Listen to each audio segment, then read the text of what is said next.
Hello বন্ধুরা, তোমাদের সবাইকে এনিমের এই নতুন দুনিয়ায় স্বাগত।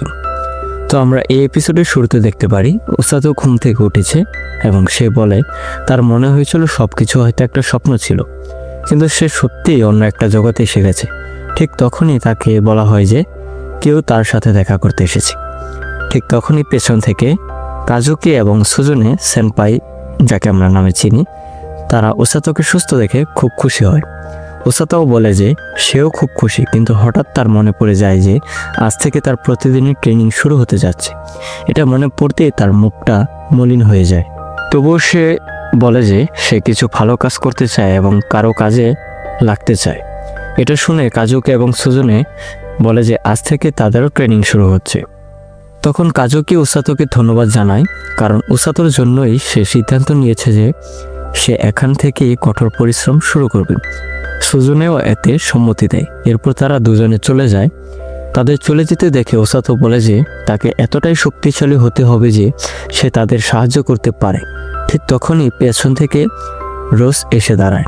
তাকে দেখে ওসাতো ভয়ে ঝুঁকে পড়ে এবং ধন্যবাদ জানায় যে সে তাকে তার বন্ধুদের সাথে দেখা করতে দিয়েছে। রোজ বলে যে এটা কোনো জেলখানা নয়, সেখানে ছেলে তার বন্ধুদের সাথে দেখা করতে পারে, তবে তখনই যখন সে ট্রেনিং করছে না।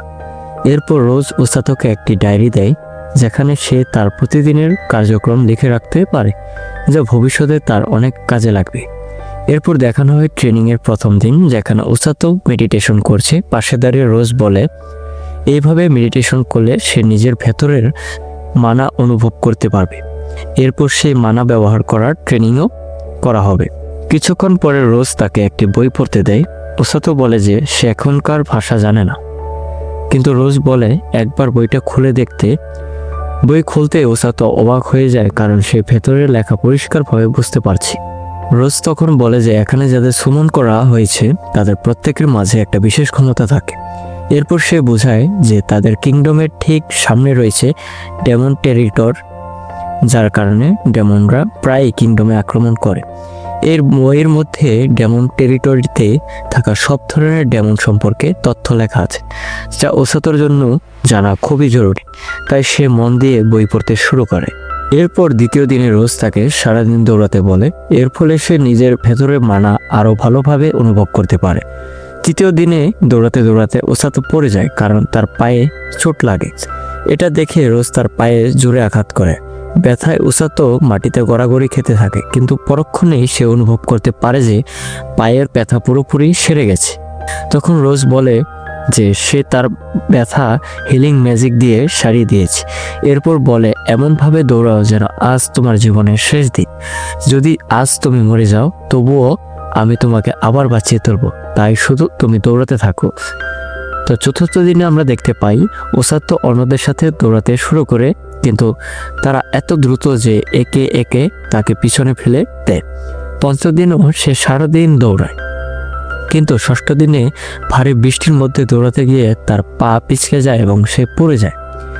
রাগে সে মনে মনে রোজকে গালি দিতে থাকে, কিন্তু তখনই তার হাত থেকে সবুজ আলো বের হতে থাকে। এটাই ছিল তার হিলিং ম্যাজিক। এটা দেখে সে খুব খুশি হয়।